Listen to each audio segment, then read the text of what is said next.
In the tapestry of life, where every thread holds a story, America in black and white emerges as a haven for the voices echoing through the heart of our communities.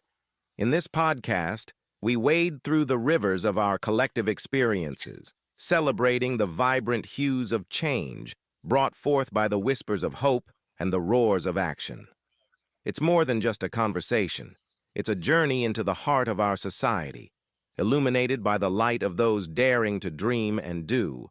Join us, and let your voice be the melody that guides us toward a dawn where every color finds its place in the masterpiece of our shared destiny. Together, let's paint a future brimming with the positives that dwell in our minds and the actions that shape our world. Good evening, ladies and gentlemen, and welcome to another episode of America in Black and White, where we are coloring conversations on the campus of America. Tonight, our special guest is Mr. Jordan L. Costen. Jordan is a licensed psychotherapist, nationally recognized speaker, and founder of Safe Space Nova, a nonprofit dedicated to uplifting LGBTQ plus youth with advanced certifications in clinical anxiety, CCATP, trauma, CCTP, and sex and couples therapy, CSTIP. Jordan offers a trauma informed, cultural responsive approach that centers compassion, authenticity, and empowerment.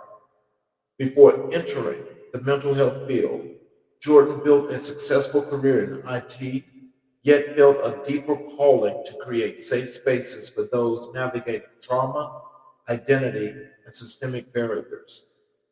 His transition from tech to therapy reflects a powerful commitment to purpose over prestige. Jordan holds degrees from Howard University, American University, and the Catholic University of America, and has presented nationally on topics including LGBTQ plus inclusion, youth mental health, and resilience. His work bridges clinical expertise with lived experience, making him a trusted voice in both therapeutic and advocacy circles. As a board chair of Safe Space Nova and a member of the One Fairfax Community Roundtable, Jordan continues to shape local equity efforts, amplify underrepresented voices, and redefine what healing looks like for marginalized communities. Ladies and gentlemen, Mr. Jordan, Mr. Jordan Cohen. How you doing, Jordan? I'm doing quite well. I'm doing quite well. Thank you for having me. Oh, no problem. I'm trying to get this down. I had that echo going on. uh, is there anything you'd like to add to your bio before we get into the show? No, well, you know what? I will say this. I mean, it's a pretty extensive resume just because of the work that I've done. And that's what comes along with doing and being in these types of positions. But ultimately, I like to help. That's the very simplistic way that I refer to the work that I do. I'm trying to help vulnerable populations and different members of community. So that's how I see myself and my place in the world, in the work that I do today. Oh wow, that's excellent. Let's start first with jumping into your purpose and pivot. Can you tell us what inspired your transition from IT to mental health? Sure. So, just to take everybody back to kind of the beginning of where my journey kind of began and what led down this, I was in college. And when I was in college, about my junior year, there was a flyer posted and it asked for volunteers to tutor at a local high school. Now, the way that I was raised was under this guiding principle of to whom much is given, much is expected. And I volunteered when I was in high school, thanks to the values instilled in me from my family. So when I saw this flyer, I jumped at the opportunity because outside of school, I had ample time to do that.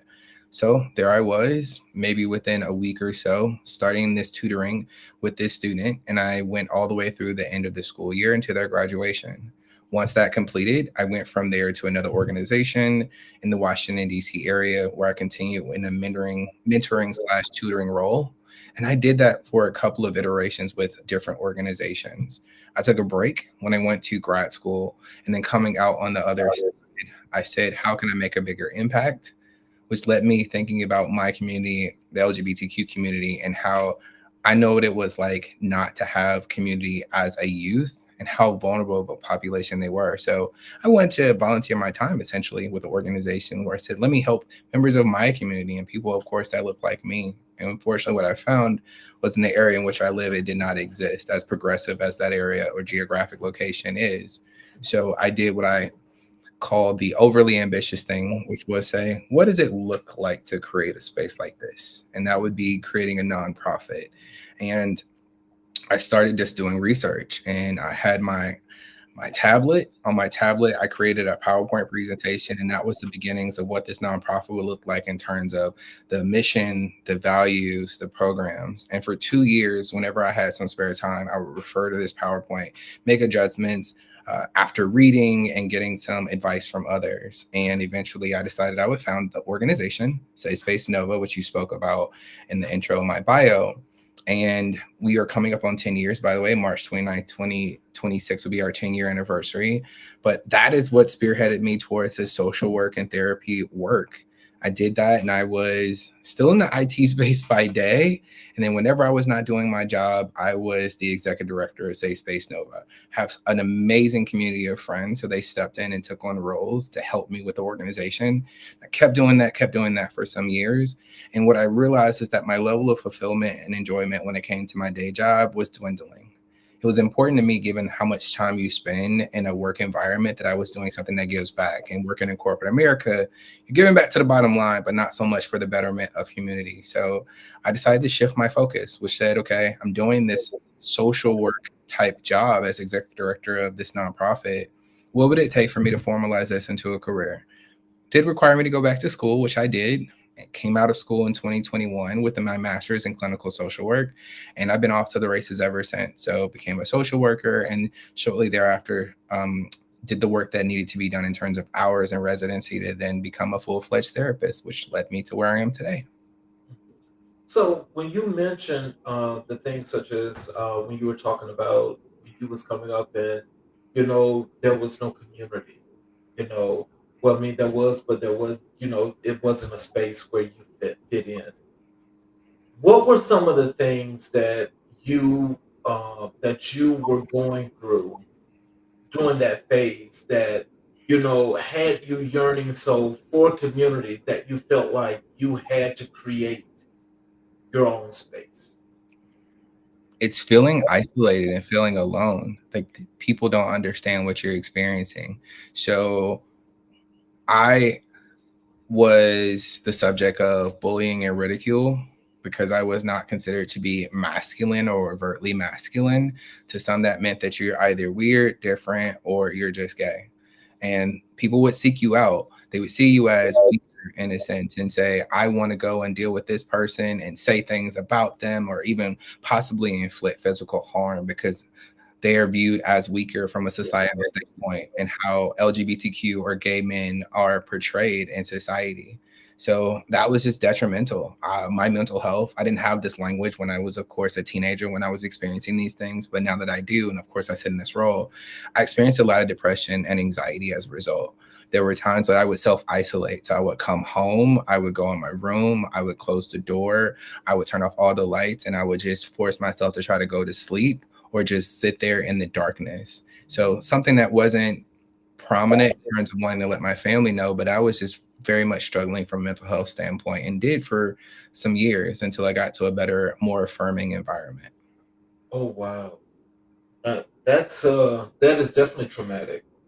How did your personal journey shape your decision to become a therapist? So when I was in college was the first time I decided I would try therapy on my own, or just in general. I'd never done therapy. I had not mentioned my mental health struggles directly with my family. I put on a facade for as many years as I could because this is related to being LGBTQ, which was at the time considered not to be accepted from a perception standpoint. So in college, I met with a therapist, and that helped me. It helped shape me to get to a better place mentally. So I did that, and I've honestly been pretty consistent with therapy since that point. So I was about maybe 18 or 19 years old, and all the way through college, through my 20s, into my 30s. So I know the impact that therapy has, that ability to sit there and have somebody else help you work through what is the trauma of your past. So it was truly significant. And when I thought about it, yes, I can be a social worker, but the beauty of our field is that you can go and get the formal education. And then if you so choose, you can then become a therapist. So to me, that was just such an amazing gift to give to my community, because there are not a lot of people that look like me that sit in this position. One, identifying as LGBTQ, two, just being male, and then third, being African American.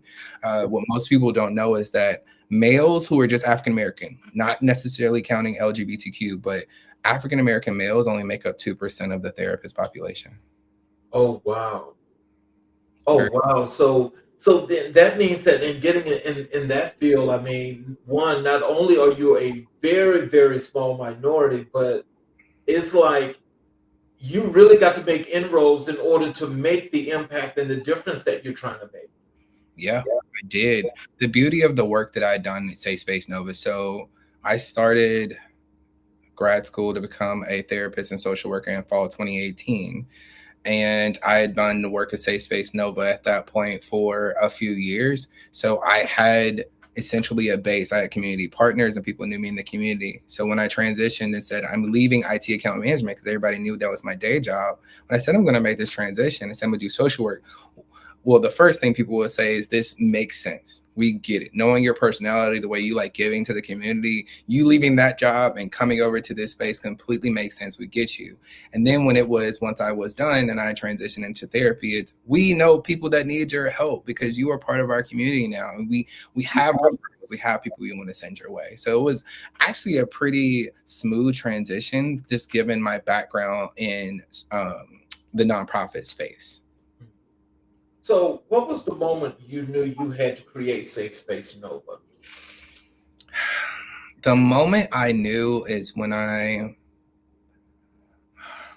looked for an organization that I could volunteer my time, and I could not find it in an area and or geographic location that I lived in that claimed to be very liberal. So if you're liberal, okay, here's a vulnerable population. And this is a fact worth noting. LGBTQ youth are 3 to 5 times more likely to experience anxiety, depression, and suicidal ideation. So an organization like Safe Space Nova existing helps those kids, those youth, those teens feel like they don't have to go down that route. They don't experience those symptoms as much. I knew that after just doing, my own experience and also doing other research. So to know it didn't exist in an area that's as vast as where I live, which is in the Northern Virginia area, again, just very liberal in terms of how it lands, was astonishing to me. And I also don't back down from a challenge. I was raised by an impeccable Black woman and Black family, and the only person that can limit you is you. So regardless of what my educational experience was at the time, regardless of what my professional experience was, I was by no means willing to accept that I saw something that was missing or a gap in society, and I was not willing to do everything within my power to fill it. Mm. So, what challenges did you face launching a nonprofit focused on LGBTQ plus youth? Very simply, knowledge. At that point, so again, March 29, 2016 is when we officially founded.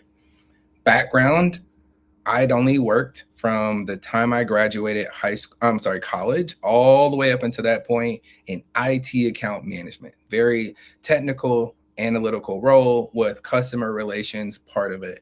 So that was my professional experience. My educational experience up to that point was in communications. I have a bachelor's in television production, and I have a master's in public relations. So if you're talking about nonprofit, the most I had done at that point was volunteer. I was not familiar at all with the operations and how this works. So it's becoming familiar with it. Now, again, It's about I don't back down from a challenge, and if I can fill a gap, I will. So after incorporating, I said, how do I make sure? And a mantra that I tend to live by is I don't need to be the smartest person in the room, but I need to have enough information so I can have an intelligent conversation. So very short order after we were incorporated, Safe Space Nova as an organization, I then started taking night classes at a local junior college because they had a certification for a newly released program, which was a nonprofit management and administration. So it was a certification in that area. So I took those classes for 8 months just so I could build up my knowledge about how to write an effective mission statement and build a board and how to fundraise. So I gathered as much information as I could from that program and my professors to make sure that we were going to build what was a sustainable nonprofit organization. So, how do you define safe space in today's climate? Essential would be the key word. In our social political climate, we've unfortunately fallen back to a place of being demonized. If you take any letter of LGBTQ as being demonized, I mean, we're literally part of a society now questioning whether it's legitimate for people that identify as I do to remain married. Although we've been married and we were given that about 10 years ago, it's a question from the highest levels of government, including the Supreme Court, of whether that's something that should happen. We're still being demonized in professional places and other areas as well. So having this is essential because if we think about the youth, they're seeing this. Oh, this is what I have to look forward to if I am a teenager, if I'm in middle school. This is what I have to look forward to as soon as I graduate and become part of the adult world. So having this space is pretty essential to say, no, there are people that look like you, that identify as you, that have gone through similar experiences, and we're still here. We're here, we're fighting, and we are proud in terms of who we are, and we are living authentically as ourselves. I think that's the thing that's most important because, through all that scrutiny, a lot of people don't have the strength or the wherewithal to keep pushing forward with being who they are. And so, like in situations like that, and I know you said you came from a strong family background with your mother and you take on challenges. But other than that, what was within you that continued your strength and gave you more strength to keep pushing to do what you do right now? So when I was 14, I myself made an attempt on my life. So I did not feel like I could continue to move forward. So I made an attempt at 14, unbeknownst to anybody in the household or my family at the time. It was something I did. And I woke up the next day. I won't go into detail because that's not necessary about what that attempt looked like. But I can tell you that I woke up on the other side with this feeling of there must be a purpose. So that's always in the back of my head. I was spared, but there must be a reason behind that. And I'm going to continue to follow through. And this is just another way to approach this idea of this nonprofit space and the work that I'm doing is I was spared and it could be for this. I can't say with certainty, obviously, because I'm not all knowing and all powerful, but I can say that it's an intentional act that needs to happen in terms of forming an organization because of those that will help as well as protect. And I'm just operating on this whole, I was spared for a purpose. And maybe this is just another reason why.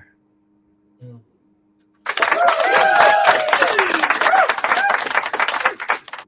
Let's transition over to your work in therapy and transformation. What does trauma informed care mean in practice? Being able to take what are the worst aspects of a person's being in existence and helping them process through it so that they become empowered on the other side of this. People do not feel, once they've gone through and lived through traumatic experiences, whether it's one or it's repetitive trauma, that they can really conquer that or get to a better place. It owns them. And what we're talking about here when we're doing trauma-informed care is you're going to own it. It's not going to own you. Mm. So with trauma informed care, because I know that there's different types of trauma that that people can experience, but I think they're all basically bogged down on the mental, on the mental in general. Uh, when we talk about this particular part here of trauma informed, and you say how you have to learn to identify. Um, what are some of the key elements that you look for that you help these people to understand how to get there? We're going to start with the very basics here. Very, very big basic is building we call it from a clinical standpoint, it's called a therapeutic rapport. Very simply, it is about trust. A person is not going to be willing to talk to you about something that impacted them so significantly without there being trust. So we spend a considerable amount of time building that trust. When I say we, me as a therapist, gaining a client's trust so they're willing and able to talk about what is difficult. From there, we started a very slow pace, and we're not the dictators here. As I often tell my clients once they start working with me, I'm the guide in the situation, but I go at the pace in which you said. So it's when you're ready, when you feel comfortable, we're going to start unpacking it. We're just going to start talking about what it is. And the way to think about that, that's easier on the client in the initial phases of talking about it, is we all know what it's like to go to the movies. So instead of being in the movie, which means that you're emotionally impacted when talking about it, imagine that you are watching the movie. So you're telling it third person. Wow, this happened to this person. And we're going to start there. And then slowly but surely, as we get more of the story or we get to the other side of it, well, let's talk about the emotions. Let's talk about emotions that are a part of what this story is. Now, weaved into that are going to be tools. And that's a real key component of the work that we're doing together. People often think of the work with a therapist as you're sitting on the sofa and you're just talking about things, talk therapy, and that's what you're leaving with, is just having this conversation and getting it all out. That's not the work that we do, at least not me. I by no means want to speak for any other therapist, but they're going to be tools that are going to be weaved throughout these conversations and these sessions. And as we go through it and we do the processing and use of these individual tools that are selected based off of the trauma and the person. So at the end of this process, I've been able to talk through it. I've been able to process it. And I now have tools that help me with emotional dysregulation, which happens with trauma. This, again, is not something that's owning me. I own it. Right. Oh, wow. That's cool. How do your certifications in anxiety, trauma, and couple therapy inform your approach? They give me the tools. No different than a doctor or a lawyer. We go through a lot of formal education, and if I must be blatantly honest, they give you everything in the kitchen sink included, because you're dealing with all types of clients. Just like you'll see all types of patients as a medical doctor initially, or at least that's what they want to give you, the foundations of education when you go to med school. It's no different in our field. But as therapists, we tend to have a specialty. Specialty for me is anxiety. It is depression. And suicidal ideation. So I wanted specialized training around those specific areas. So that's how, or why I went and got those certifications. We add in the sex therapy informed professional certifications, pretty long and lengthy, but I see couples as well as my work with individuals. And it's making sure that I have the knowledge. We're talking about intimacy and what that looks like, and we can have a broader conversation, because we're not going to call a relationship healthy unless we can talk about the intimate moments or lack thereof. And again, this is just a certification that provides me with the language and the tools, if you will, to help my clients get to a better place when it comes to their marriages and or relationships. What's one breakthrough moment you've had with a client?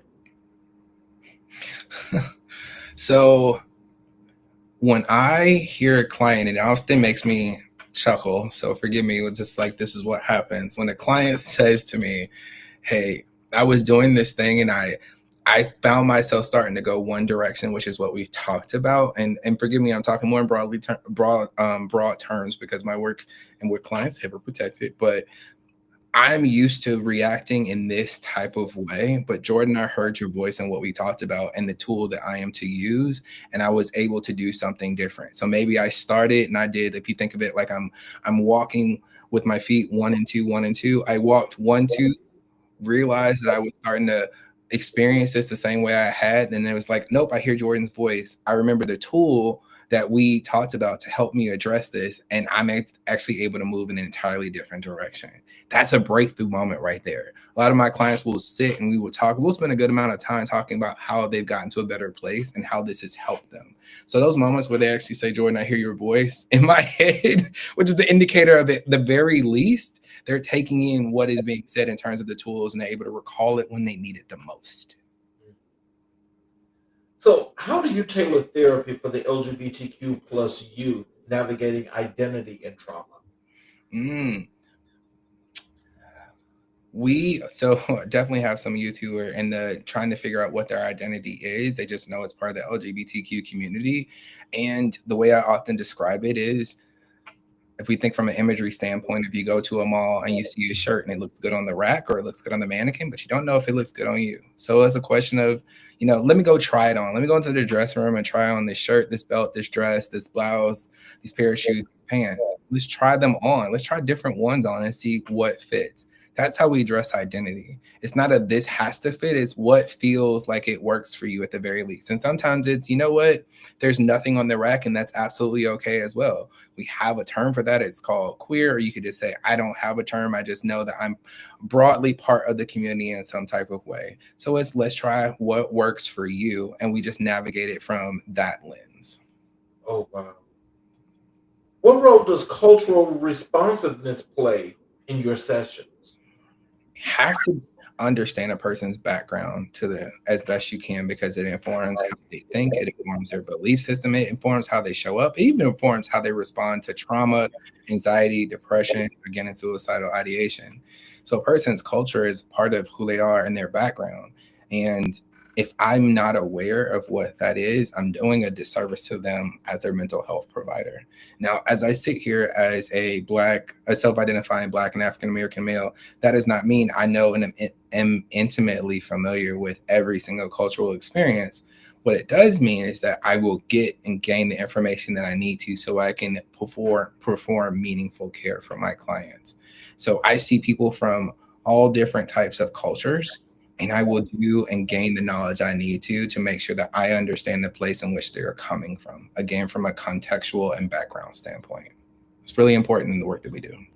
Let me ask you this, with your clients, do you find consistent patterns with when they identify culturally as either Black youth, white youth, uh, Black men, white women, Black women? Do you find consistencies in how the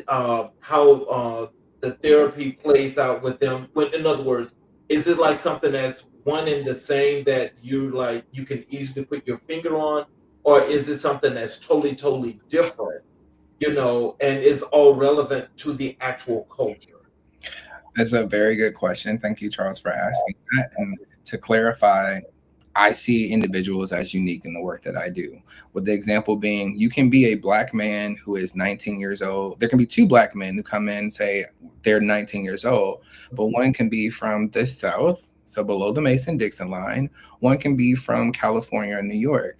A very big difference is the liberalness, if you will, of those areas. So there's going to be a lot more of resources available to those who've been raised in places that are like a California, Los Angeles, a San Francisco, and New York than there are traditionally in the South. A family structure that one has or identifies with can be very different. So one could be from a single mother household, which colors their view of the world, versus another could be from a two-parent household. One could even be raised by their grandparents for whatever the reason may have been behind that. So that colors a person's view. We do this assessment. Again, the clinical term here is called a biopsychosocial assessment. And we are analyzing as best we can all aspects of your life, because you are an individual. While you may have similarities because of your identity, because of your race, because of your age, because of your geographic location, there's still going to be a significant amount of differences, especially when it comes to the culmination of those. So we want to make sure that we're taking note of those in the work that we do. So how do you help clients reclaim their narrative? We have to find what their narrative is first, because a lot of clients don't tend to want to talk about that first, if we're being honest. I want to talk about the good. Some, of course, want to kind of come right in here and start working on the difficult parts, but a lot of them don't understand what their narrative is, or even how to find their voice. So it's getting them to the point where they're trustful enough, and then they feel empowered to say, okay, this is what I understand it to be. Okay. And then where do they use that surround this narrative that exists? Because the narrative isn't inherently positive. It's, let's define what your narrative is. It's going to take us some time and some work to get there. Again, we're reverting to, we have to build that trust where a client feels confident to do so and share that information, and then feels empowered as well. And once we find that, it's okay, what's the work we need to do in terms of that narrative and how we shift it so that you feel more empowered? So an example could be, I've grown up as a Black male in a predominantly white society, and I feel like I have to fight all the time. I always feel like I have to work 2 to 3 times as hard. I have to stay at work and work excessively in comparison to my counterparts. And it's okay if that's your narrative. We want to get to the point where you're taking true ownership about that. You can be vocal about that, and then say, how do we start to shift that narrative so it does not negatively or adversely impact you emotionally? Because if you're working a day, 10 plus hours, 12 plus hours, there's a toll that that takes on you. So that was just an example, but yeah. Mm. So, what's your philosophy on healing and authenticity? Healing changes with every single person and what it looks like. There is no healing. And to clarify, I've done this for almost 5 years now in terms of sitting the therapist chair. Healing looks different for every person.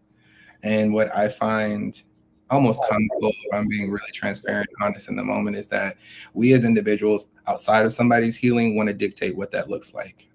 My job, I can't even tell you if I can attempt to, but it doesn't do you any justice for me to say this is what healing looks like. You know what your trauma is before I do. My job is to help you and guide you through it with the appropriate tools. So again, it does not own you, you own it. But healing looks different for every single person and whatever has caused them to be in the space that they're in. So I give my clients, I want to allow and provide this space where they can appreciate how they've been negatively impacted by what their past experiences are. And then we together, more them, of course, than me, again, me being the guy in this situation, define what healing looks like, what getting to the other side is. And then once we have defined what that is, we're going to take the steps to get there and then make sure that they're fortified in maintaining that space. How do you support clients dealing with systemic oppression?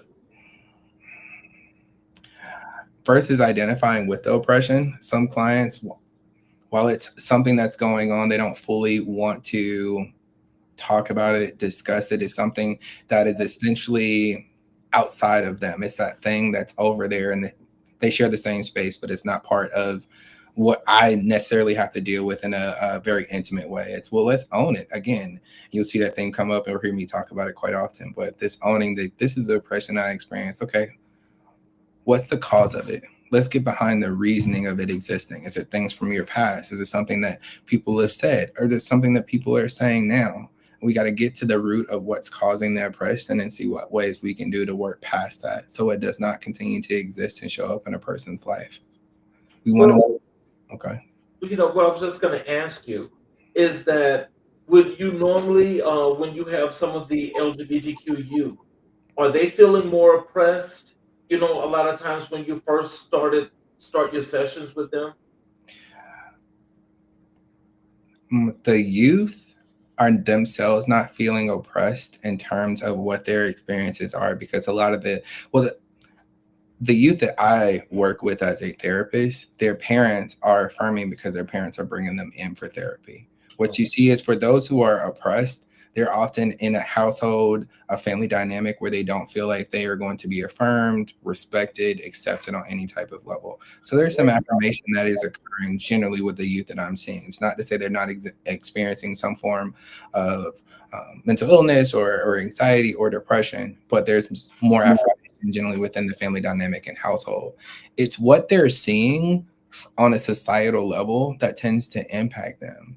So what we're talking about now, again, we're going back to a Supreme Court that's questioning whether it should remain legal for the members of the LGBTQ community to be married. There's a question about, and there has been, and it comes up from time to time, about whether people in the LGBTQ community, specifically those who identify as transgender, should be allowed to be in the military. So that impacts them. It's, well, what is waiting for me once I finish with this part of my life, right? Once I finish with K through 12, maybe I get a little bit of more space in college, but what's waiting for me on the other side, and can I withstand that? That becomes the issue, because they're mindful. I mean, our youth are plugged in a way that previous generations are not. We think about phones and tablets. I mean, the accessibility of the news and what's going on in the world is something that they're very much aware of, more than previous generations. And that does unfortunately negatively impact them mentally a lot of times. You know, but I want to ask you this because that question when you keep you when you mentioned the Supreme Court, and I've heard this like so many different times, and I'm actually following that situation because I'm trying to find out what's actually going to happen. But do you have an opinion on people in the LGBTQ community being married?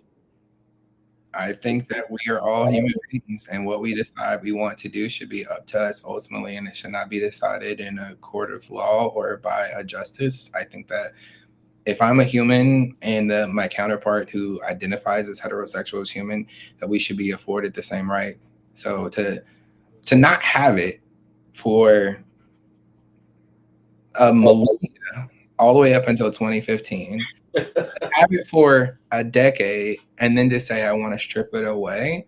Yeah.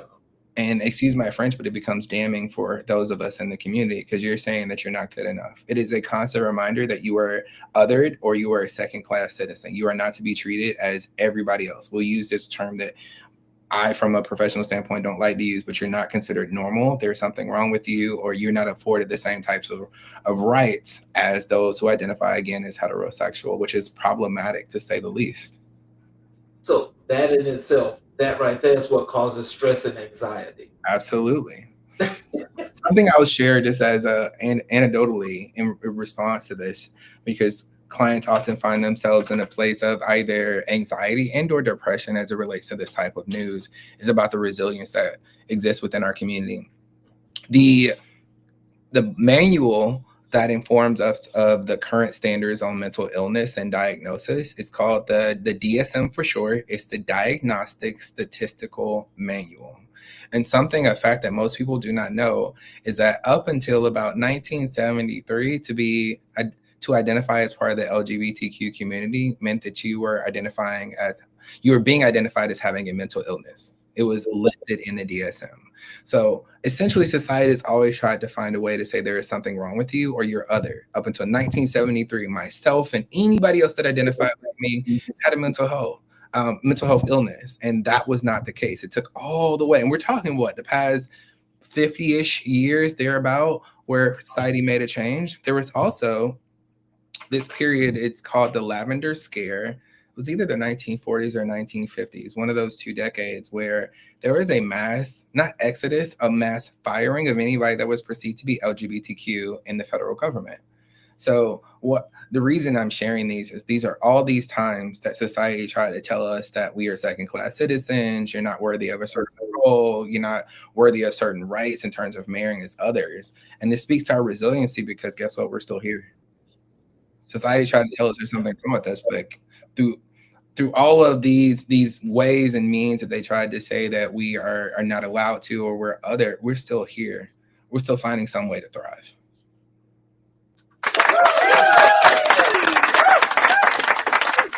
What's the biggest misconception about therapy in marginalized communities? That, oh gosh. Oh, wow, this one. Okay.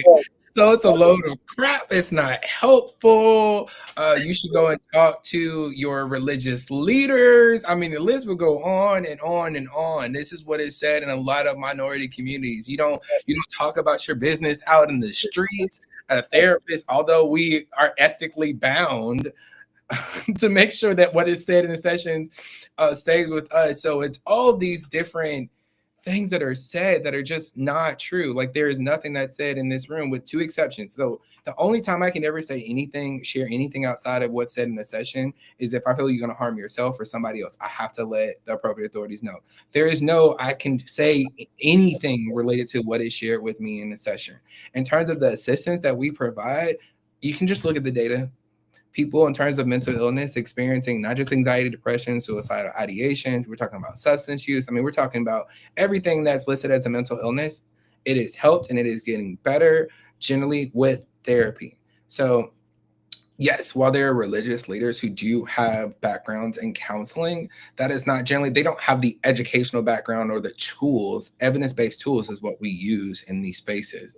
And a lot of times religious leaders do not have access to that because they've not gone to school for it. So there's a lot of rhetoric when it comes to the work that I do and the broader mental health professional community does, and how it is viewed from the lens of the religious aspect or from minority communities. But for those who are willing and wanting to seek help and do something different, we're here. Those views, I don't honestly spend a whole lot of time just trying to invalidate those views. I spend more time on the people who are walking through the door saying, I know that this is helpful and I need it. That's where my energy goes to. Something I often remind clients of, and it's a good frame of mind to think of, is we all think of ourselves as having an imaginary battery in our back, right? And we have a certain amount of energy that we can expend every single day. And then we have to go to sleep. We got to recharge the battery, so to speak, right? I'm extremely intentional and mindful about how I use that battery. I'm not here to combat you and your views about the field that I have chosen to work in and how I want to help people. I'm here to use that energy to help people, because at the end of the day, I want to know I did my part for that day. I helped somebody or somebody's get to a better place. And that's what's important to me. How do you stay grounded while holding space for others? Very, very good question. So something we talk about in therapy is something that I do for myself, which is called self-care. I spend a good portion of my professional life dealing with the traumas and ills of society, things that most people are unable to withstand. And so to keep myself grounded, it's important that I take time to myself, doing things that I enjoy. I'm a person that likes to go and run. I'm a person that likes to go to the golfing range and just hit some balls. I will sit and I just listen to music. So it's different for every single person, but I take time to myself. Spending time with my social supports, another clinical mental health term, but just spending time with my friends and my family members, that helps pour back into me and keep me grounded as well. And I also have my own therapist. Something that we don't talk about enough is that because of all that we withstand as mental health professionals and the people that we see, it's also helpful for us to have our own therapists and mental health professionals. So I see my therapist quite regularly as well. I'm sorry, but I used to think I wanted to go into that field because I found it really interesting and intriguing, and I just found myself in my day to day and just listening and understanding, situations just on a different perspective of where you guys are. But I'm just like, that's just too much. I just couldn't do it. And I'm like, there's no way I could. It's got to be hard to survive after doing that. But when you're good, and I guess maybe in learning to do, as you say, what you do with your therapist, that it's one of those things that help you with the outlet to alleviate that and to relieve it somehow, I guess. I don't know. It's a difficult role to take on, and it's definitely not something that a lot of people can do. But going back to a question that you asked me earlier, that's in terms of a response or a different response that's super helpful in describing why I do this work, is how do you know that you've made impact, or that you've connected with a client, or you've had some aha moment with them? When a client can reveal something in session that was traumatic that they haven't told anybody that they've been dealing with since they were in childhood. So we're talking about, and these are very difficult and very heavy subject matters. So we're talking about sexual assault, we're talking about verbal abuse, we're talking about physical abuse. And these are things that a lot of clients have never talked about. We're talking people in 20s, 30s, 40s, 50s, 60s have not talked about it. And the fact that they have found a space where they can, and not just talk about it, but want to do work around it. That is amazing. Is the work heavy? Yes. But what I get to lay my head down on, or put my hat up on, as the phrasing goes, is that they were able to talk about it. And I was able to provide, I call it curating a space for them where they felt they were the comfort enough to be able to speak on something that had been holding them back. Right? They feel more empowered to be able to do that, which is super helpful and why I do the work that I do. That's why I call myself just a helper. I'm helping them, a guide on the way. And the fact that somebody after so many years and decades can feel comfortable enough to want to talk about this and do something about it is just so impactful and meaningful in the work that I do. Let's transition over to your voice and visibility. What topics do you most enjoy speaking about publicly? The significance of mental health. It transcends just being a member of the community and seeing members of the because while I do, a good portion of my clients are part of the LGBTQ community, I see people from all walks of life. There is absolutely nobody that's turned away that seeks me out.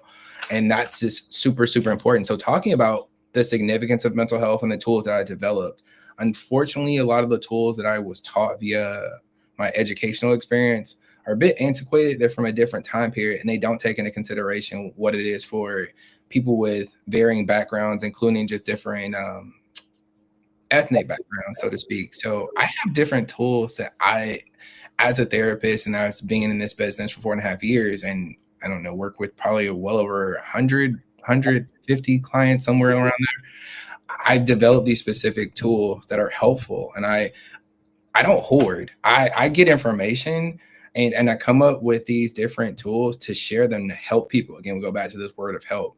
So me being able to do that, I absolutely enjoy it. So going out and talking about the significance of mental health, and here's different tools that you can use to help improve your mental health just on a daily basis. Sometimes it doesn't require going to a therapist, or sometimes you don't have the ability to. We forget that we still live in a society where mental health is not, health overall or health insurance is not afforded by all. So by going out and speaking in places such as this, I'm able to provide at least some assistance to those who don't have access to healthcare or healthcare insurance right now. That's a perfect transition for this question here, though, because that makes so much sense. But can you tell us, how do you prepare for national presentations on mental health and inclusion? Depends on the audience I'm speaking in front of. So I, and this is a bit more the public relations side of me, because I went to school and had that degree first, but you tailor a message for the audience. You don't just have a broad message and say, this is my message. I can, and there may be some themes that I want to make sure I consistently discuss or highlight in my presentations, but I want to take into consideration, who am I talking to? Whether it's a certain group of professionals, whether it's parents, whether it's youth. I have talked across such a broad spectrum or variance rather of populations, and I tailor my message so that it makes sense to those who I am speaking in front of, even down to the words that I'm using in the verbiage, if you will. Talking to a group of high schoolers is vastly different than talking to a group of professionals in their 20s or 30s or 40s. So it's tailoring the message. I talk about the mental health concepts and the tools that I use, but I want to make sure it's easily digestible for the audience that I'm in front of. Okay. What's one audience reaction that stayed with you? Speaking in front of parents and them connecting with experiences that I've shared with them from youth. So I've had a parent come and approach me after I've spoken and said to me, Jordan, you don't know how much, one, this has helped me, two, that I follow you because I list or have different speaking engagements up on my LinkedIn page. So what you've shared with me has been super helpful. What you've shared today has been super impactful. So knowing that I've helped the parents, because they can be the differentiator of a child and their anxiety and depressive symptoms. They're the ones who spend the most time with their child outside of school.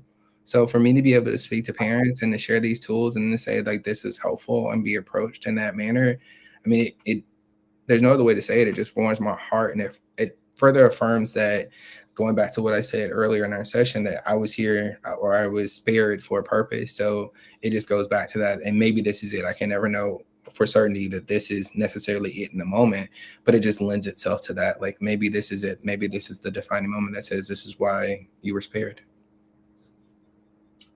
How do you use storytelling to connect with diverse audiences? Oh, I love storytelling. I love storytelling.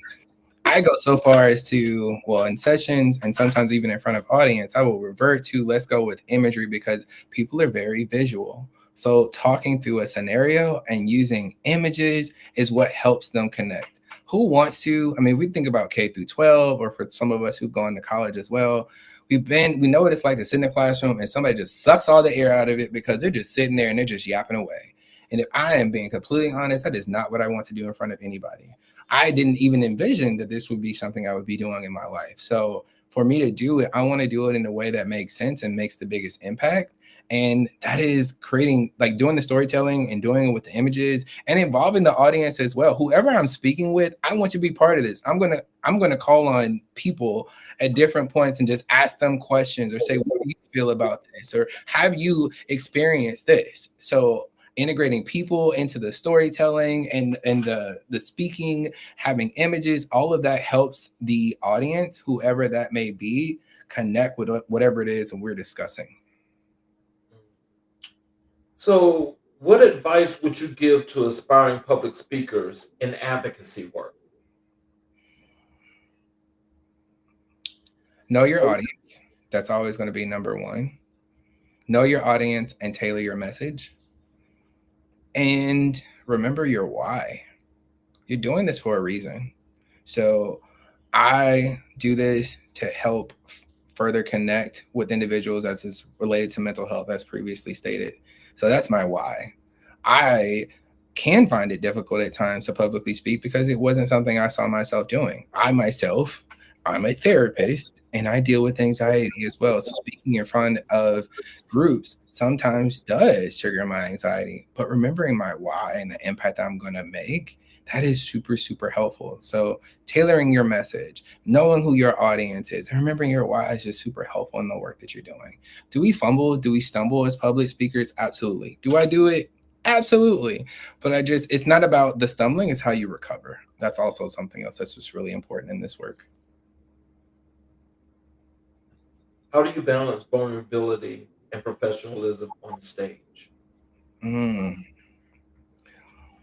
There's always a line, and this is where I go all the way up to, but my life in its entirety is not up for public consumption. So that is something that's super important, and I'm very familiar with what that line is. I live in a world of and something I will just go ahead and let out to the audience here is some way that I like to unwind is actually reality TV. And how I look at the people who exist in that world is oftentimes they're giving up so much of their life. And I love it and I watch it, but I find that they don't oftentimes, and this is just an opinion of mine, they don't reserve enough for themselves. I will give as much as I can, but I have to reserve some things for myself, my close friends, my therapist. And I define what that line is. So no need to go into specifics, but there are certain things that are just completely off limits. Other things I'm willing to discuss and share with the audience because it helps with connecting. People want to feel like there's a human being talking to them on stage, not just a human being that they can connect with, that they understand. It's, oh, wow, okay, they can really relate to me. So if you don't share about yourself, then you're at risk of not having a connection with the audience and then walking out with nothing after an hour or longer. So you want to make sure that you're able to share, but just know what your line is and be very clear about that with yourself so that you're not overstepping that, because that can create discomfort for you. And that's not the goal of what we do as public speaking. We want to share, we want to give people the knowledge, but we don't want to do it at risk of ourselves. Now, when it comes to the LGBTQ youth, what's your message to the ones that feel unseen? Some of them want to remain unseen because of fear and safety. So that has to be acknowledged and something I have to call out first. In the world that we live in, there are still some very unsafe environments, whether it be in the household, whether it be in the broader community in which they exist and live, whether that community exists, is inclusive of their school or the broader extended family. So for some, they want to be unseen, and that's absolutely okay. For those that want to be seen, it's a question of what's holding you back. Let's dive into that. Let's figure out what that is. Is it that you are holding yourself back from being seen for fear of what people might say, or for not feeling like you'll be accepted, which is honestly very common regardless of how you identify. But let's determine what it is that has you feeling like you are unseen and you're unable to be seen. And then from there, determine how can we put you closer to the front of the stage. Doesn't mean that you need to be the front center of it, but not necessarily in the back as well. Like, how do we find a way if we know that this is the reason for why you're being unseen, or as the way I like to think about it, you want to be put in the back of the choir? How do we at least get you to the front of the alto section? Doesn't mean that you're going to be the soloist, but how do we get you to the front of the alto section, right? Because they're generally going to be like right there behind the soloist. So what's the work that we need to do to get there? So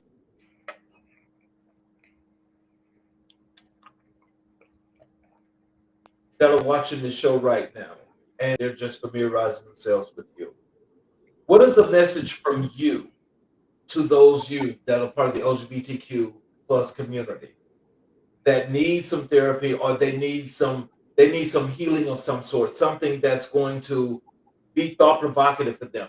What can you say to them? As it relates to just the space that I create, now go back to, and this is why I was very intentional in terms of the naming of the nonprofit. It's called Safe Space Nova. Nova is short for Northern Virginia, which is where we're based, and we serve all of Northern Virginia. I wanted to create a safe space, and that's what I did. And my staff and the board members, that's what we all collectively come together and do.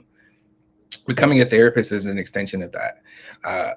That's why I sit, and this is something I was extremely also intentional about, but this is a flag that I made sure was framed. And then when people are seeing me virtually, they can see that, no, this is an affirming space. So know that this is an affirming space and it's a safe space. I often say wherever I am is a safe space. So if you're looking for therapy, find that safe space for you. It doesn't mean it's necessarily got to be me. There are other people that do this work, but find a safe space for you. It exists. It's just about finding it. Sometimes it can be a little bit difficult if you're in an unsafe environment. But if you are in a safe environment, meaning that you have people in your community that are affirming, you can look to them and ask them for support and assistance in finding what is a safe space so that you can express what it is that you're finding emotionally difficult or heavy to deal with. How do you amplify underrepresented voices through your platform? With permission, I share their stories. It's just simply that. So there are plenty of people who are not confident or extremely just uncomfortable sharing their stories, but they're stories of significance. So I just ask, are you okay with me sharing your story?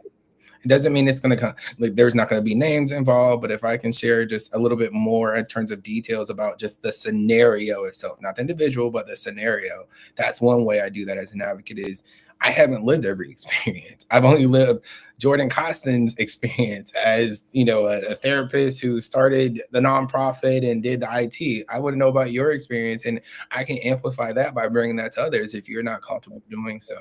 So taking others' experiences and bringing those to a broader audience when I am doing these speaking engagements, that's super helpful. So, what role does visibility play in healing? Visibility is feeling seen. And that's important because a person who's unseen doesn't want to work on their trauma or the issues that have brought them to that point. So healing is validating, or validation rather, for a person. We want a person to feel like they're valid, because if you feel invalidated and you've historically felt invalidated, it's as if, in having such a low sense of self-worth, that whatever you're experiencing, you should be experiencing. There's no other way that you should exist in the world but to live under this type of emotional distress.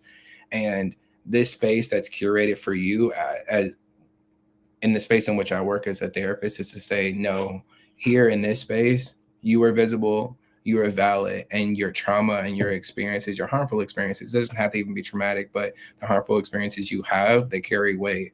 And you are worthy of having those discussed. You are worthy of getting to a better place and feeling empowered, and not letting them be the proverbial ball and chain that holds you back or holds you down from achieving what are the highest goals that you want to set for yourself. So, how do you use social media to extend your advocacy? Another good question, Charles. I use the platforms at my disposal to share, just like I'm doing right now. So I share positive affirmation. So I created this image of myself, if you will, of the affirmative guy. So even has his own little logo, looks kind of like me, glasses, and outside of sweatshirts, I typically wear sweaters and a button-down shirt, and it looks very much like me, and it says the affirmative guy. But with that, I just share affirmative messages, and that's something that I can't tell you countless times. So talking about weathering a storm, it can't be stormy all the time. It's going to be a rainbow on the other side.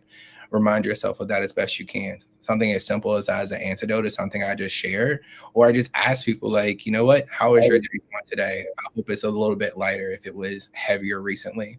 So sharing those type of messages with the platform that I have is extremely helpful, and sharing that across the different social media pages and platforms that I have. So I'm very intentional about doing that. I don't do it on a I do it on a like consistent basis, meaning that you see it, but it's not regimented. It's not a here we are every Friday at 3 o'clock. It's more so, every couple of days or so, you're gonna just see a positive message and following it. Because it's not meant to be this, it's hard and fast every single set period. It is an unexpected, here you go, on when you're on your LinkedIn or the Instagram. And if you happen to be connected with me, it's a out of the blue, here you go, here's a positive message. And I can't tell you again how many times people have messaged back and said, I didn't know I needed this, but it was right on time. Wow. Let's move over to your community and change. Can you tell us, what does your work with the One Fairfax Community Roundtable involve? Equity Work is the first community board for the Fairfax County that was created with the idea of what does equality and equity work look like across an entire jurisdiction. Fairfax County is one of the largest, can't recall, unfortunately, this month, if it's the largest county. I think it is by landmass as well as by population. If not, it's probably the second. So to have that big of a landmass and have such a diverse pool in terms of population, they wanted to pull together a commission of all these different varying voices and experiences of people and say, how do we create an equity plan, and then how do we implement that across an entire county? So I represented the LGBTQ community, and the work that I do with Safe Space Nova is how the reason they reached out to me. And we're just talking about what are the ways that we can make sure that the services even being provided are equitable across all the different populations, vulnerable or not, across Fairfax County. It's just one example. So them reaching out and saying, like, we want to make sure there's representation from the LGBTQ community, I make sure I took that and ran with it as quickly as I could to make sure that our voices were there at the table. Oh, that's excellent. Yeah, because Fairfax County is very large. That I do know. Yes. very diverse. Is a very extremely diverse county. Yeah. I actually ventured over to Fairfax County a few times when I lived in DC. Okay. So I know how broad it is, but yeah, it's definitely far-reaching. Very much so. How do you approach equity work at the local level? I have, up until recently, I've taken a little bit of a step back just so I can focus a bit more on therapy. And I also do the work at Safe Space Nova.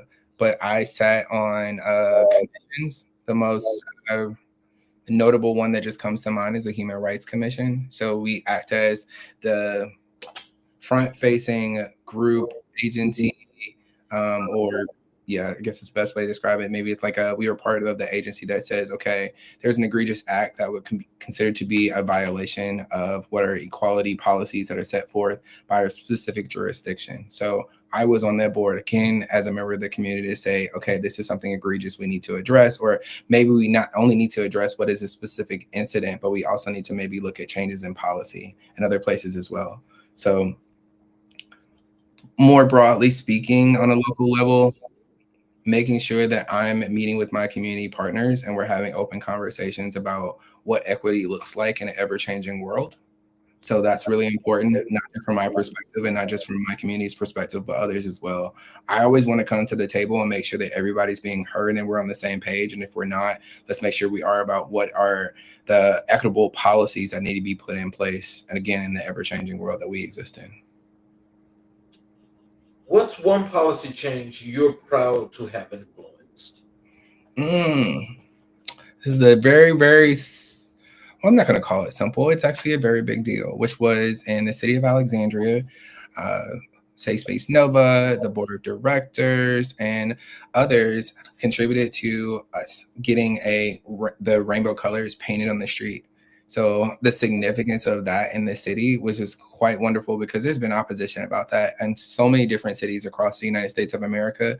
And for the city of Alexandria to say, we are with you. We advocated for this. This is something that we want. And it took a bit of time to get there, but to see that, what that instills again is more empowerment for our community, whether it's the youth, whether it's the adults, to say like, and it's not in a side street. It's not somewhere where you won't happen upon it. It's actually right in front of City Hall. So it's at what is the building of government work when it comes to the services provided by the city of Alexandria.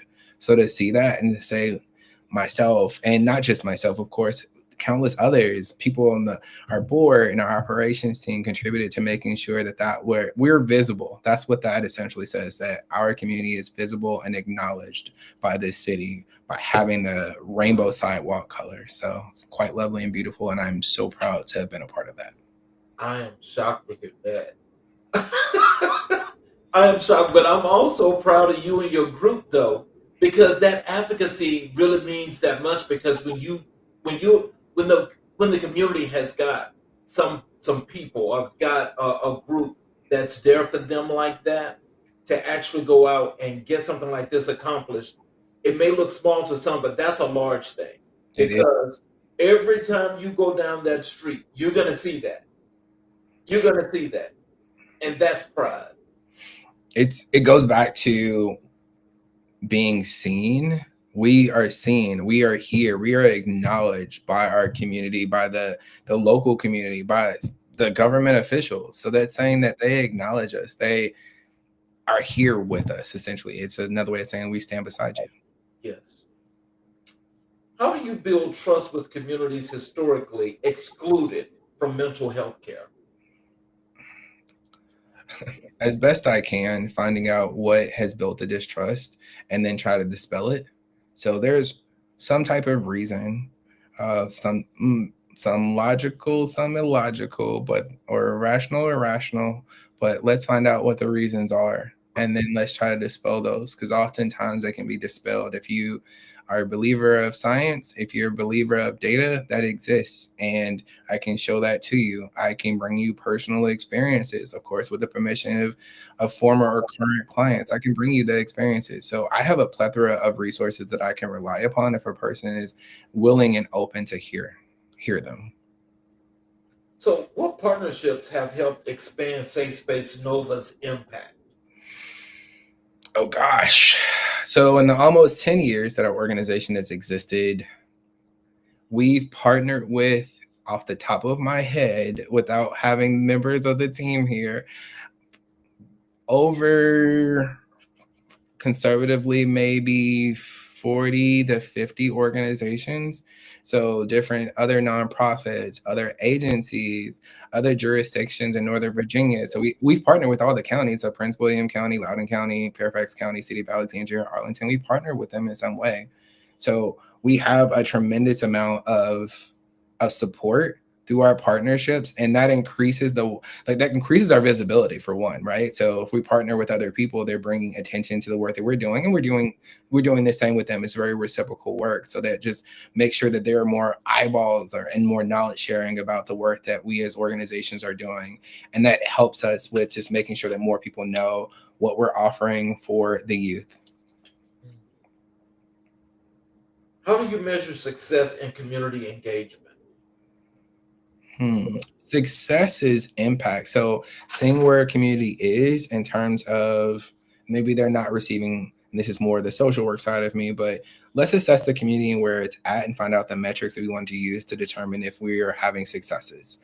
So an example may be in a community where you're finding that there are more children in this who are ending up in the penal system, as an example, and then having to do some research to say what generally happens. Well, one thing is, or one issue often can be, oh my gosh, there's not enough summer programs offered for students. And so, okay, if we find out that this amount of students are going in and they're ending up in, unfortunately, the prison system or juvenile detention center, rather, it's okay. And we know that one of the reasons why is because when they get out and it's the summer and there's not summer jobs offered. Okay, well, let's let's build in resources and whatever we need to do to make sure that there are summer jobs that are available. And then we have the metrics of how many students are being detained. And if we see that there is a decrease, we can make that correlation along with just asking the students point blank. You also want to have connectivity, an open engagement with the communities that you're serving. So let's have an open dialogue. We have to include our communities. We don't operate in a vacuum. It's okay, what do you believe the issue is? Let's also invite you into this as well when it comes to our program development. So making sure we're involved in the community, see what they have as issues, trying to also identify other issues via other ways as well. And then finding those metrics and then putting in some programming that says, okay, this is what we're doing to combat it. And let's see 6 months, a year, where we stand in relation to where we were at the metrics at the very beginning of this program versus midway or at the end of the program itself. So with the programs that you guys normally implement are the ones that you work on. Can you tell us how much of this is just your group, your board, however that's established, the local county government agencies and the people?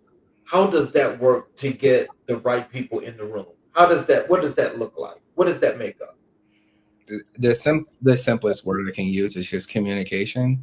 So we tell and send out, we have an outreach coordinator, and what that person is responsible for doing from a nonprofit standpoint is saying consistently and constantly saying to different community partners that we're here. So that's on the government level, that's local agencies, that is other nonprofits, that's other businesses in the area, and let them know that we're here and we're communicating.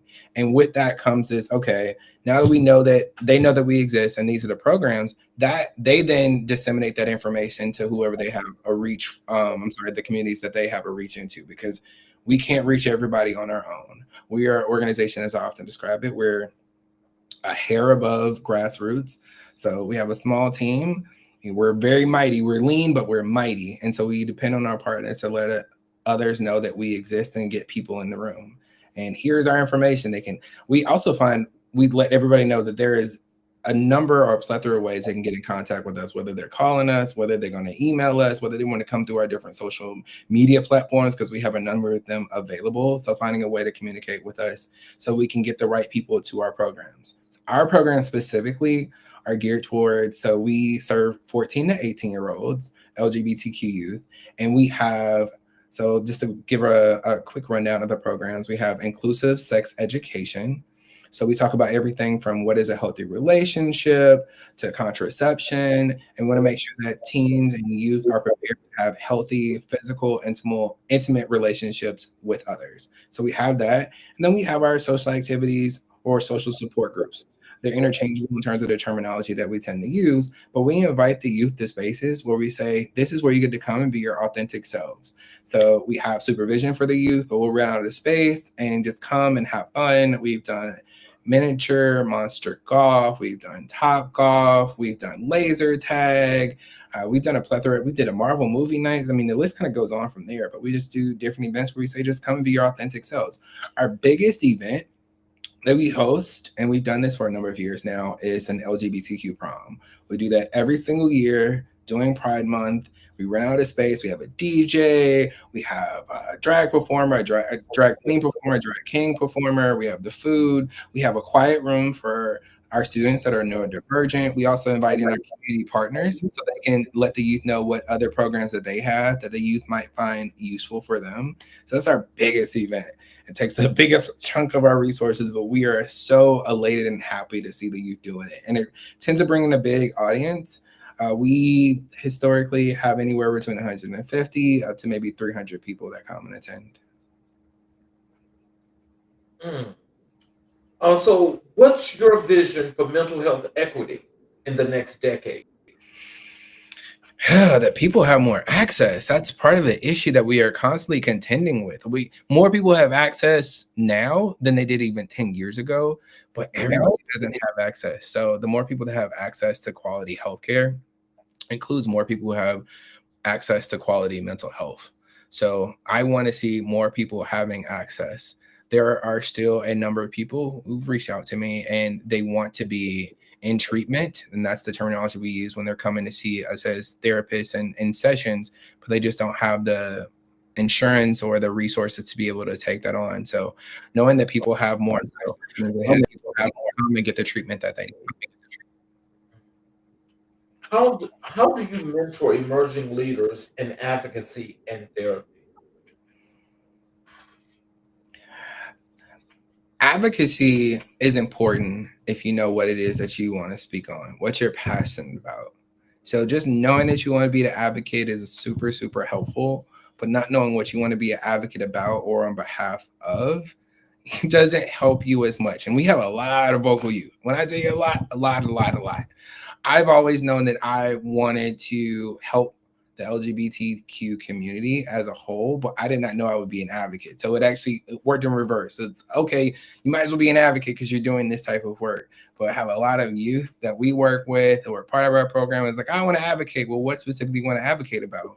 So I advocate about mental health as well as how the significance across all communities, as well as advocate for the LGBTQ community. So finding out what it is that they want to advocate about, and then finding avenues for them to do so. There are avenues that the youth or high schoolers, rather, those of high school age, can use to help prepare them for future advocacy.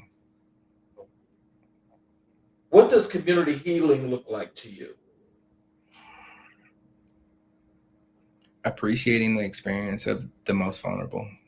So appreciating, understanding the experience of the most vulnerable in your community versus ignoring it, pretending it doesn't exist, not acknowledging it in any of those forms that were just mentioned. So it's, the community, we are only doing our best when our most vulnerable are thriving.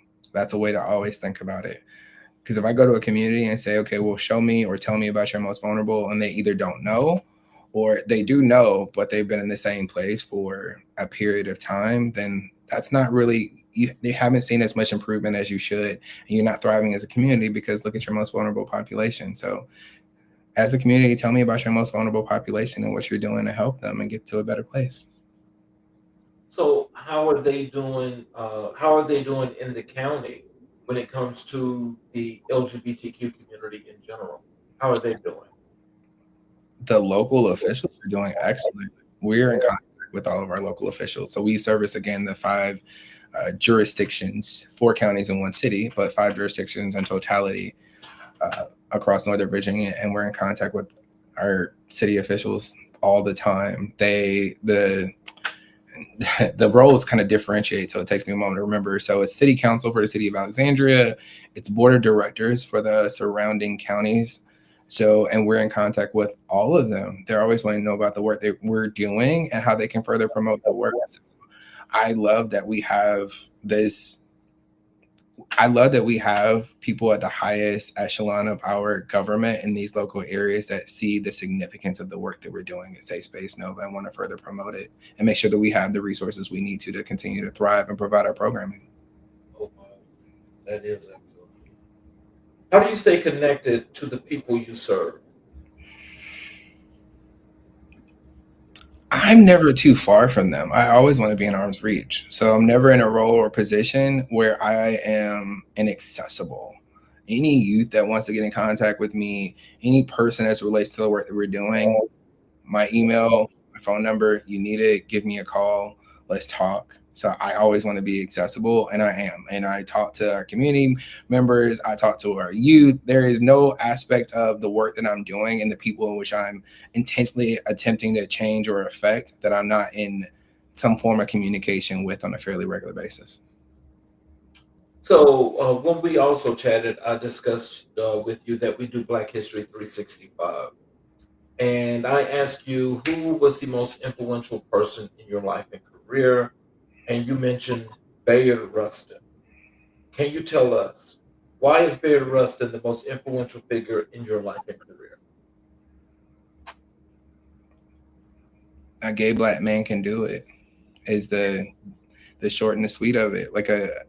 He's not mentioned in the history books for the significant role that he played in civil rights. And to be a young Black queer boy, to not know about that, growing up in the South myself and being very familiar with Black history, but not being told about that till I was an adult, hearing about his story is disheartening to say the least. But the impact that it has is that this Black queer boy can do anything he sets his mind to, just as he did. So that's the significance. It's the only person that limits you is you, and he stands as a testament to that in terms of the life that he lived and the impact that he made. That he did. That he did. What aspects of Rustin's leadership resonate most with your mission? He was known for not backing down unless absolutely necessary, but some scenarios he did, but he's very passionate about his work. And that is what I carry with me. It's like a torch that I carry. It's right here, symbolically. And so that passion is what carries me through. I can't tell you how many late nights I've had after getting off my job, working again as an IT account manager, getting out 5, 6, maybe even 7 o'clock. And I would go home, maybe eat a little bit of dinner, and then I'm gonna open up this laptop and I'm gonna get some work done. I need to communicate with some community partners. I need to make sure we're set up for the next program. I'm gonna do whatever I need to do because I'm passionate about this work that I do. I live it and I breathe it because I know it's important and it's so significant in the world that we live in. How do you honor Rustin's legacy through your work? Keep moving forward. He did. So just keep moving forward with the work that we're doing. Like I'm not looking at never have for one. I don't need to be the forefront of everything. So that's not what it's important to me. It's about the work that we do, and it makes sure it continues. There are moments when, because of what's happened in the world or government or what they have available to them, because we've gotten grants, that some of that either gets taken away or it's no longer available to us. And there are honest conversations we have to have as an organization is, can we continue this and all the work that we're doing? Can we continue this portion of the work that we're doing? But I just continue to move forward and know that we will find a way, and we always do. And we persevere, which is something I associate with Barrett Rustin. What does Black history mean to you personally? Pride in who I am. I am a proud Black man in society, and to have history reflect that with these role models from the past is so significant. Black history is just pride for me. I wear this skin color just like I sit my underneath these colors, which is symbolic of the LGBTQ community, and pride that they feel. I wear this skin and this tone as a pride of who I am, my ancestors, several generations of hardworking people, and all that they strive for. I'm borrowing a more recently used terminology, but I am my ancestors' wildest dreams, and I continue and move forward with that as best I can. I gotta tell you, you more than represent the community. You more than represent the community. Your work is indignant of that, and I'm more than sure that as time goes on, you're only going to become that much more favorable, that much more expanded, where people are going to get to know Jordan L. Costen. I can tell you that. I can tell you that without a doubt. I'm here for it. How do you hope your work contributes to the broader legacy of Black resilience and advocacy? I just want to continue to uphold that we can do whatever we set our minds to, just as a people in general, because we are part of a society that told us that we had no voice and that we were worthless as a people. So the work that I do further dispels that every single day, that I feel like I get up and I do whatever aspect of my life is that day, seeing clients, doing the Safe Space Nova work. So we can do anything. I go back to, we can do anything that we set our minds to. We only limit ourselves. And it's not lost on me that I have had some privilege, and I do come from privilege in terms of having parents that were educated and grandparents that were educated. But what's important to me is that I use that as a tool to help others. So allyship is important to know. In allyship, what's important is knowing what your privilege is how you can use it to help others. And that's what I exude every single day, knowing that I'm a Black educated man and wanting to do what I can to help others within our community.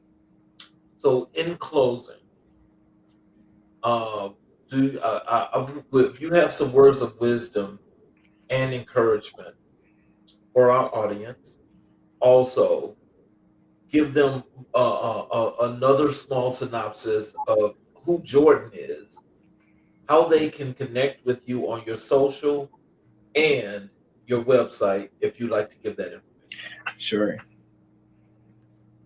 I am,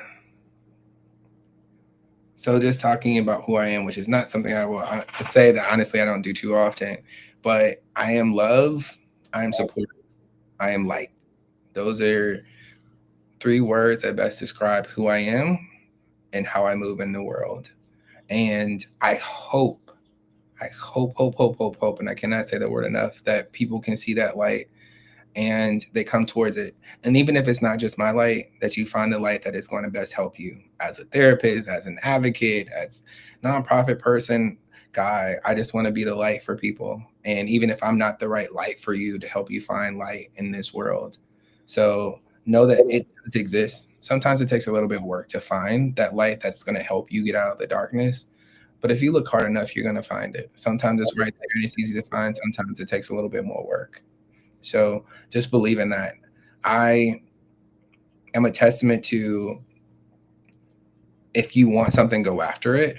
As I've expressed, I mean, I think a couple of times over at this point, I've had varying different experiences through life, and I could have stopped there and said, this is enough for me. I could have said, okay, I went and have a bachelor's degree. As a Black man in society, there's still a small percentage of us that even have that. I went and got a master's degree. Okay, great. That's enough. I got a second master's because I wanted to do this work. And I could have said, no, that's too much education. It was a very fleeting thought, but I said, the impact I want to make is just too important. And if this is what it takes to get there, because to be a social worker requires formal education, this is the work it takes to get there. And I'm going to do it. Me, as a guy who had communications degrees and worked only in IT account management, I found a way. So if I can do it, anybody else can. Don't tell yourself no. Don't sell yourself short, regardless of where you are in life, what you're dealing with, your age, no circumstance. If you really want it, go after it. If you're wanting to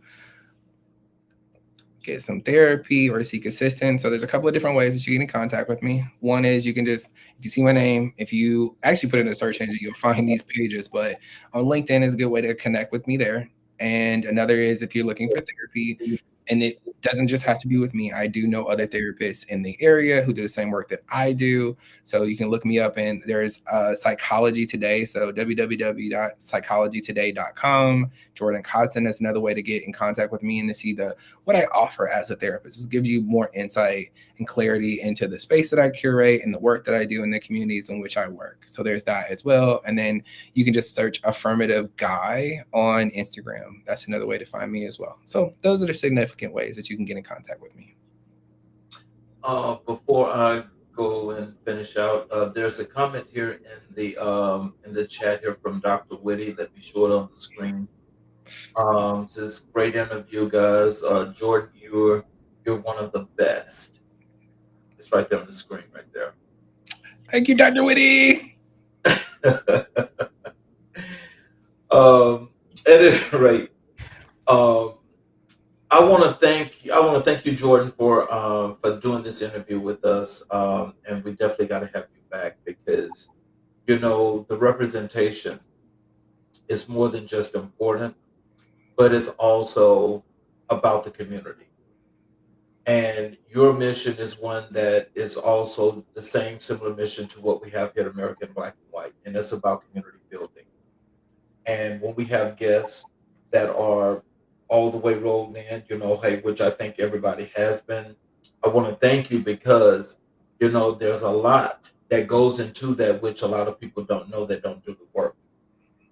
But I think it's when they see the results, it's when they feel the relief. They also feel like they can relax a little bit because they know that there are some people that are out there that recognize that there's a shortfall and they need that help. It's people like you that we want to continue to make sure people get to know a whole lot more about as we amplify the work that you do. I want to thank each and every individual that's watching on any of the 8 channels that we broadcast on, including the YouTube channel. If you guys have not yet subscribed and enabled all notifications to those channels, I would ask if you would please support us by doing that. We would definitely appreciate that. Also, I'd like to tell you guys that you now can, if you have not yet, please visit our site, AmericanBlackandWhite.us, where it's another place where you are able to watch the show if you so decide to.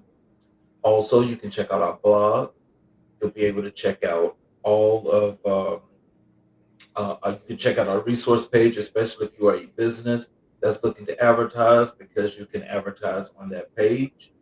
Also, if you like, there's a feed where you get the latest and greatest when it comes to news and sports, as well as you get to tap into other parts of our social media.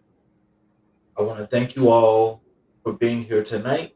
Please join us again tomorrow night for another episode of American Black and White, where we will continue to color conversations on the canvas of America.